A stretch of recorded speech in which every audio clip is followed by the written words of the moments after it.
እኩለ ሌሊት ላይ ከእንቅልፉ ቀሰቀሰችው። ፍታኝ ወይም ግደለኝ። ቅንዝንዝ ነው፣ ቅብጥብጥ። ሴት አቅፎ ካላደረ ሰውነቱ የሚፈታተነው እንደ ብረት ምጣድ እየጋለ የሚያስቸግረው እና ሰብለ ውል አለችበት። ሰብለ የጓደኛው ሚስት ሰብለን አባብሎ ለመተኛት ብዙ ቀናት አልፈጅበትም። አተኩሮ በማየት ብቻ መልሶ በመላልሶ ማየት ብቻ ነው ያሸነፋት። የማታቆን የብልግና ለማሳያት እና ያን ቀን እሷ ጋር መሆን ነበር ያሰኘው። እሷም በደስታ ነበር የጠበቀችው። እንዳጋጣሚ ሆኖ የሴክስ ፊልም እያየች ነበር። ስታየው የቆየችውን ህይወት እንዲኖሩትና እንዲሰሩት ገፋፋት። በምታየው ፊልም ሰውነቷ ፍም ሆኖ ነበር። እናም ሆነ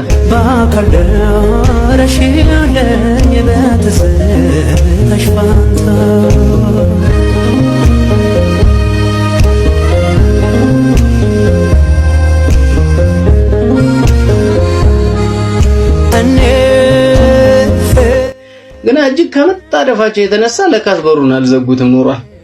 እና በዛ ደስታ ውስጥ ሆኖ ሳለ ባለቤቷ መጥቶ ፊታቸው ሲደቃ አቤት የተሰማቸው ድንጋጤ! ወዲያውኑ ገላቸው ቀዘቀዘ፣ ፈገግታቸው ደበዘዘ። አባወራው በመጀመሪያ በጸጥታ ነበር ያያቸው። በከባድ ጸጥታ ተውጦ ተቃቅፈው ከተኙበት አልጋ ጥቂት እርምጃ ፈንጠር ብሎ ተቀመጠ። አደገኛ አይኖቹን ከአይናቸው ላይ ሳይነቅል ከጥቂት ደቂቃ ዝምታ በኋላ እዛና እዚህ የተበታተኑ ልብሶቻቸውን ሰብስቦ አፍንጫቸው ላይ ወረወረ። ለበሱ። አባወራው ሽጉጡን ከሳጥን ውስጥ አውጥቶ በፍቅር ይደባብሰው ጀመረ።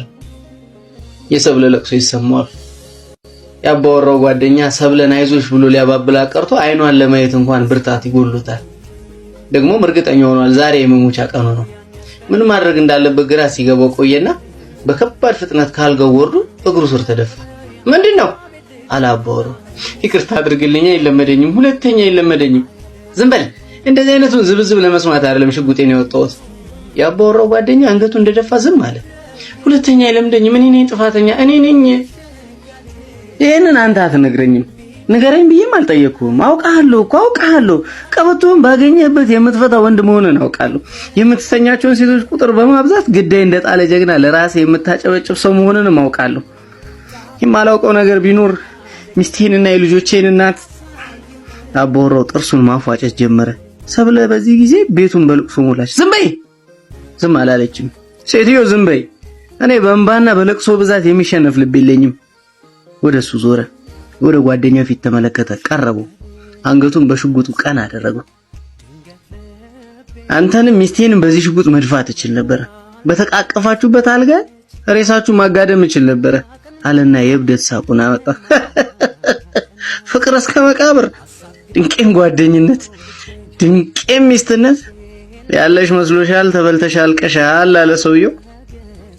ተወቃሾቹ ዝም ከማለት ውጪ የሚመልሱት ነገር አልነበረም። ስማ፣ አቤት። አልገለህም? እሺ፣ አንተንም ሚስቴንም አልገላችሁም ስል ግን በነፃ አሰናበታችኋለሁ ማለቴ ግን አይደለም።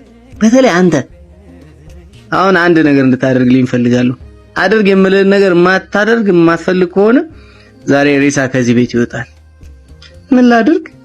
ተለሳሶ ሊለምነው ሞከረ። መቼም ወደሷ የመጣው ብቻዋን የምትገኝበት ሰዓት ስለመጣው የወሲ ፍላጎትን ለማርካት ብለህ እንጂ ለሌላ እንዳልሆነ ገምታለሁ። ያባወራው ጓደኛ ዝም አለ። እሱ ግን ቀጠለ። ስለዚህ የተገለገልክበትን ከፍለ ከመኝታ ቤቴ እንድትወጣ ፈልጋለሁ።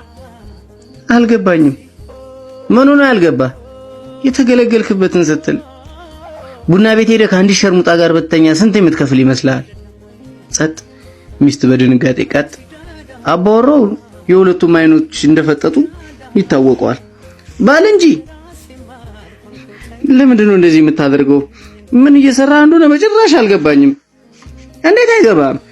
ስጋዊ ፍላጎትህን ለማርካት መጣ፣ የልብህን አደረስክ እና ከሴተኛ ዳሪ ጋር በተተኛ ኖሮ የምትከፍለውን ከፍለው ውጣን እምልህ። አሁንስ ገባ?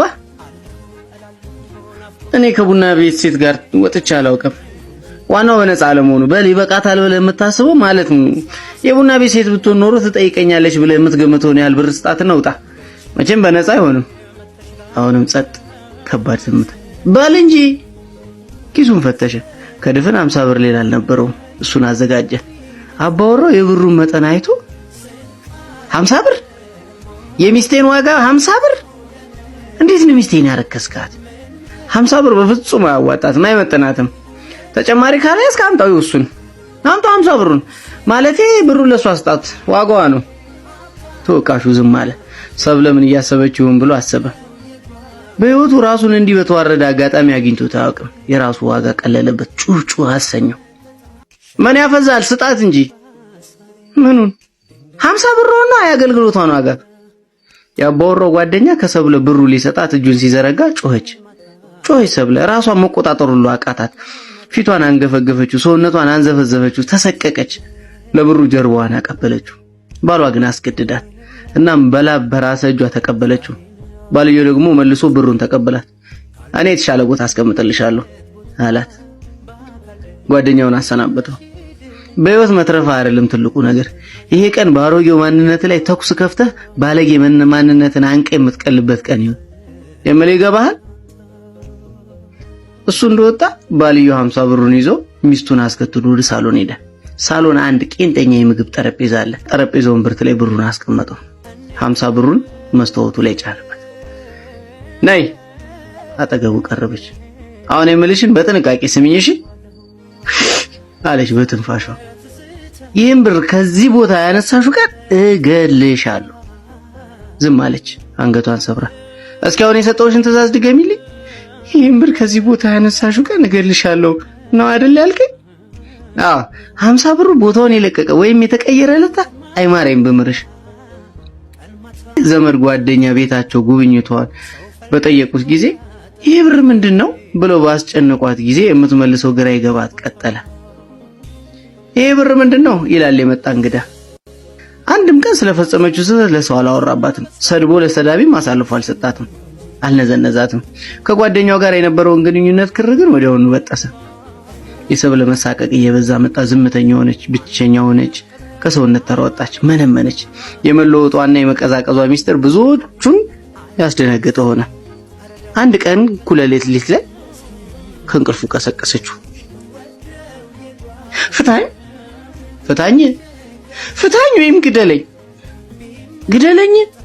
ፍታኝ ወይም ግደለኝ። ገብቶታል ለምን እንደዚህ ልትለው እንደቻለች ያውቃል። እስካሁኑ ቅጣት በቂ እንደሆነ ገባው። ካልጋው ወርዶ ወደ ሳሎን ሄደ። ያንን ብር አነሳው፣ አንስቶም ኪስ ውስጥ ጨመረ። ከዚህ በኋላ ነው ሰብለ ወደ ቀደመ ሰውነቷ የተመለሰችው።